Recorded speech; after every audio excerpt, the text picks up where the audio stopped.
Ako po si Leandro Lee Verceles Jr., isang senatorial aspirante sa 2025 election. Ako po ay isang techie sa Congress. Kumbaga ako po yung sumulat at yung principal author ng E-Commerce Act. Ito yung pinakamalaking landmark. Kaya dahil sa E-Commerce Act, nakaroon tayo ng call centers at saka 2.2 trillion pesos kada taon. And then 5 million employment directly, indirectly, at saka 20,000 connections sa mga eskwelahan, kolehiyo, at saka universidad. Leandro Verceles, Lee Verceles, number 65 sa Balota. Thank you. I'm sure si Jess may tanong sa e-commerce maya-maya yan at saka sa AI si Pawi. Pero sabi ko nga, the last time I covered you, Congress pa in the 90s or early 2000s. And I know na kayo talaga yung merong pagpupush doon sa e-commerce na yun. Pero kakamustahin ko muna kayo, matagal ko kayo hindi nakita eh. So politically, nasaan kayo nakalinya ngayon? Dahil noon alam natin kung saan na, pero after many years, nag-gov pa kayo, no? Nag-governor pa kayo. Well, tapos na tayo doon at saka akala ko, nag-retire na ako sa politika, din bigla may lumabas. Ito pong AI na ito, napakagandang teknolohiya, pwede gamitin natin ito for nation building, lalo na sa edukasyon. So I went back. Then as of now, I am may konting controversy to, isang conflict to. I am supposedly the national president of the Partido Federal ng Pilipinas. Yes. Ito yung kay Presidente Bongbong Marcos. But meaning ko, na-deny yung legitimacy namin sa COMELEC in favor of the other group, and then we are now under the appeal with the Supreme Court. So sa ngayon, I'm running as an independent, which is good. I can go anywhere I want. Gusto ko lang balikan yung mensahe ng kampanya nyo, no? World-class education through AI. Tinatawag nyo po yung sarili nyo na Captain AI. But what would you say to people na nagsasabi, no, na this promotes over-reliance on technology? We will be dependent on technology, and it could also lead to potential loss of critical thinking skills and problem-solving skills. Kasi nga, AI will do everything for you. Actually, it's the reverse eh. This is just a tool. Tool lang ito. Overall, it's the supremacy of human reasoning. The human aspect is always there. Teachers will never be replaced. Under this thing, the teachers will always be there. They are supervising the AI of the various students. Now, that's the problem with our education. Walang critical thinking. Puro rote memorization. 1 + 1 = 2 or A, B, C, D, ganon. This will change it because the AI will make sure that you're educated with critical thinking. So it's the reverse. Pero ita-type nyo na lang po kasi yun. Pwede na yun, di ba? Or multiplication problem. No, the AI will not do that. AI will not give you the answer. It will allow you, it will help you, but it will never give you the answer. That's the key on critical thinking. It will not make you give you the answers, but it will make you think. Kaya yan ang mabago. Ako before, when I was study pa ako puro rote memorization. Lasal pa yan, di ba? Pero when I went to second year high school, well, doon ako nag-aral sa States because daddy ko naging ambassador sa UN, no? Bigla naging critical thinking sila, high school level second level, critical thinking na. Pucha, nawala ako because yung education ko, rote memorization eh. Hindi talaga, hindi mag-aasa yung Pilipinas pag yung education natin, puro rote memorization, dapat yan, critical thinking. And we can only do that with AI. Because even our teachers, kailangan admitin natin that medyo mahina rin sila sa critical thinking. Eh. It's how the educational system is built. See? So if you observe that, you go to a grade school, you'll see it's all rote memorization. Eh. We have to change that, and we can change that with AI. That's easier said than done. I mean, when we're talking about making use of AI, ang laking budget ang i-require niyan. At the same time, do we even have the technical know-how para suportahan yung programa ng pagsulong ng AI education sa mga kabataan? Kasi aminin natin, there are studies that are showing na ang Pilipinas, kulelat po tayo pagdating sa artificial intelligence. Even Asia-Pacific pa lang, nasa dulo na tayo. Mas mataas pa sa atin yung Vietnam. Kaya kailangan po, nandun po kasi sa Senado because everything's planned eh. Hindi ko lang sinasabi yan. I really did my own calculation. I did my own Excel sheet. I know the budget. Magkano abutin budget mo? Yung capital outlay for 38 million na laptops. 30 million, pati yung software development. 38 million na laptops? 38 million laptops. Ilan po ba ang estudyante? Di ba nasa mga 23? No, it's about, by 2025, it's about siguro mga 33, then mga 2 million out-of-school youth. So 30, Mm. I mean 35 million pala. Including out-of-school youth. I'm sorry, it's Okay. 38 million, my calculation. Ah. Okay, itong malaki dyan, kaya kailangan natin political will. That's why I have this flyer na nasa likod yung platform, Mm. nasa harap yung sinong gusto sumabay, lalo ng mga senators, mga congressmen. So it is a movement. Hindi lang platform ko, movement talaga ito. Yeah. We need to do that because everyone is on board.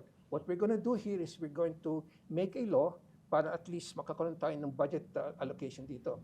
Now, we will not use yung GAA, hindi kaya, yung General Appropriations Act. We have to borrow the money from JICA, from World Bank, etc. Pero they have platforms wherein centered sa education, lalo na technology education. So, SAC niya yung programa natin. It will cost about lampas ng 2 trillion pesos. Mhm. Pero that's affordable if we borrow it. That's twice the budget of education for this year. Education is number one naman sa Constitution. And what we'll do is, the savings of that, because the schools don't have to be always expanded, the classroom, because there will be work at home. I study at home, and then it's going to school once or twice a week. So we don't have to have any critical problems with regard to the upgrade of the schools. Also mga maintenance, mababawasan yan. So those savings there, we put it here. So kaya naman eh. So it's 2 trillion, but we can borrow that, and then we can have some sort of a cost-benefit analysis where magbayad tayo along the years. Because anyway, your tax base is going to improve because you're going to have a lot of people with high income na. And then every year, it's about, well, depending on kasi marami nang lumalabas dito ng AI napakaganda, yung DeepSeek at saka yung, there's even another one, pero makakamura na nga tayo dyan. So, it's about, I think, about 180 billion, which is affordable. Anyway, dapat talaga ganun talaga yan eh. And wala na, I came from appropriations eh. I know where to get the funds eh. I've been there for 9 years eh. Alam ko paano natin kukunin yung funds yan. At saka yan, medyo maganda rin, pero siguro makakaroon tayo ng opposition sa mga politiko dyan. Pero bahala na, tinan natin kasi importante ito sa atin. Measures on taxing social media influencers. Are they making money? Yes. Yes, they They're are. making big money. If they're making a lot of money, then you gotta tax them.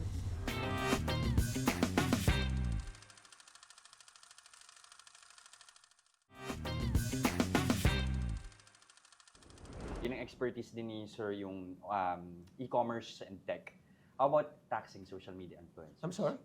Measures on taxing social media influencers. Social media influencers, taxing them? Are they making money? Yes. Yes, they They're are. making big money. If they're making a lot of money, then you gotta tax them like anybody Yeah. else. Abogado, you tax. Doctor, you tax. Eh sila, they contribute also to the economy. I-tax mo na rin. Para equal lahat. I'm not saying this is not against free speech. No. They're just making money. Kumikita sila, tax them. I saw in your flyer na meron kayong suggestion about a certain law that may be the magic solution sa traffic. May bago tayong kauupo na DOT Okay. or SEC. Ano? Meron ba kayong Yeah, suggestions? Secretary Vince Dizon, highly acclaimed ka. Napakagaling ka. I observed you when you were with the BCDA. And you're very, very good. You're really a technocrat of the highest caliber. And also, I want also to address Secretary Remulla and also Mayor of Baguio, si Bagalong. Bagalong. Why? Because they may want to try to, well, unang-una, yung busway, fantastic yan. That came from Curitiba in Brazil. Fantastic yan. Do not take that away. That is the only one for the people. Kailangan, you have to be commuter-centric. So, huwag tanggalin yan. O, yun na yan. Tama si Secretary Dizon, may konting imperfection, pero madalisin. But as a principle, okay na yan. But what if you put that on top? Pwede rin. Kasi sa ngayon, we are all into this thing about MRT. Napakamahal yan. What if we just have mga elevated busways? Bus lang gagamitin mo yan. Yeah, solve ng problema. At saka, you don't have to spend much. There's no spending it, just the infrastructure lang. Hindi na kailangan mga signaling ng mga MRT o yung mga relays. No need. You just do the same thing. Like that. That will solve a lot of the problem. So maybe ngayon, nasa rails tayo, pero later on, let's explore the possibility that we can put the busways on elevated. Okay, that's one. The number two, pagdating sa mga traffic, yeah, ang mahilig talaga yung gobyerno sa mga supply side na mga solutions like expand yung roadways, like tulay, infrastructure. We can do it for only mga 20 million pesos, kaya natin tapusin to eh. Let's use the demand side. Kumbaga, kung balik tayo sa Eco 101, may demand side, may supply side. Yung supply side, yung mga kalsada, yung mga infrastruktura. Demand side lang, we have to change the behavior of people. Don't you know that if you just reduce the traffic by 20%, there's no traffic during rush hour. Pero you want to give incentives sa mga may kotse na hindi muna mag-drive. Yes. Bawas paano driving, yun? makakuha Isn't that ka ng cash. Baka masyado malaking pondo kailangan No, doon. 20 million lang, tapos na yan. Software lang. You don't need RFIDs. You just need the software. Kaya itong sinasabi nila ni Secretary Remulla that eventually we will have congestion pricing on EDSA. Parang toll. That is not going to work because dahil sa demographic structure natin, lamang ang mayaman because they can pay. Dahil yung mahirap, you're gonna let them pay? Nako. So how does this work go? Bawas driving mo. Kung hindi ka magdadrive, magkano ang makukuha mo? Okay, Pauline, ikaw. Kung Kasi mag-public maglalakad na lang transport ako. ka na lang. Ngayon pa Oo. lang. Maglalakad okay. na ako. Papunta dito. You are your own driver, Okay. Pauline, di ba? Yes. Okay, ganito yan. Every Monday morning, 12:01, we will give you 100 credits sa load. Parang load. Okay. Papasok yan sa cellphone mo. You have to register. Pasok yan. Okay. Now, when you go around, let's say mag-Waze ka, this is on top of Waze, you check yung destination mo. Anyway, ginagawa naman natin yan, di ba? Yeah. And it will tell you kung nakasakop yung, nakapapasok ka sa isang lugar o isang kalsada na Traffic? Congested. no, if it's under the program like EDSA, Okay. it will tell you how many points mababawas sa Pag sa hindi mo load ginamit yun. Yes. Now, pag ubos na yan, hindi ka na makakagamit kasi wala na 100 points yan. Oo. Parang fixed coding pero flexible. And then once you fix that, no more, okay? But kung gusto mo talaga may emergency ka o ano, you can get more points pero bayaran mo 'yan. You pay not from us, not from the company, halimbawa ako yung kumpanya. Kasi kung ganun, babalik tayo dyan sa yung mayaman na sila ang magbe-beneficyo. You buy it from somebody na gusto ibenta yung points sa'yo. Sino pong huhuli? Oo nga. Ha? Sinong manghuhuli kung may enough credits ka? Good To question, be on the John. road. The cell phone has what they call hotspot, and then it emanates a Wi-Fi signal. John, that will be triggered by enforcer who has the same app, and then pagka hindi ka pagka lampas ka dito sa points mo, huli ka. Pag naka-off, huli ka. Okay. Now, meron tayong what they call crowdsourcing na solution. Let's say 10% of the motorists, they can subscribe to the program wherein they can pwede nila ilagay yung laptop nila as yung cellphone nila doon sa harap ng windshield, sa likod ng windshield.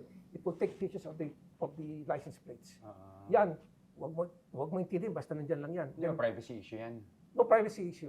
It won't be. I'm sure that there will be no privacy issue dyan.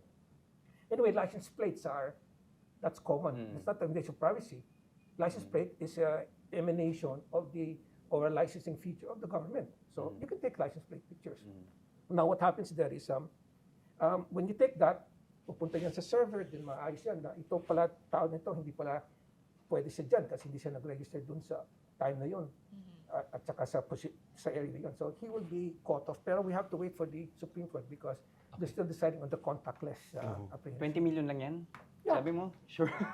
No, because I was about to Parang do laki that. infrastructure nun eh. No infrastructure. No, Technology. Technology. It's app. Okay. It's an app, yan? and I thought that Okay. I was going to do with DOST. But because of your problem, yung sinabi mo na may kaso ko na issue, they totally removed it from their list of potential projects. So Okay. nawala ako dyan, sayang. Kasi by that time, dapat by this time, tapos na yan. Tapos na dapat. Okay, so ito, Govli, ang tanong na lang, bakit po ba nararapat kayong iboto ng mga Pilipino? Kasi ako lang po ang based on track record, marami kong nang ginawa. Ako po yung principal author ng E-Commerce Act. Kasi dahil doon, karoon tayo ng magandang e-commerce industriya. Nagbibigay ng pinakamalaking na magambag sa ekonomiya ng Pilipinas at saka yung employment, pati yung mga online shopping and all that stuff. Yan ang track record ko. So pwede nyo sabihin na meron na pala akong ginawa. So siguro kaya ito. Now, AI is the one to do it, and wala pang nakikita ko, wala pang magandang solution dyan.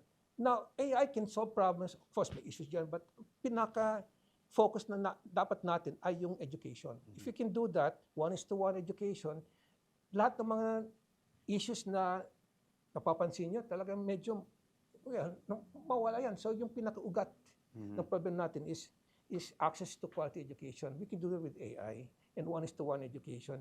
It is expensive, but we have to do it. No choice tayo dyan. And because of that,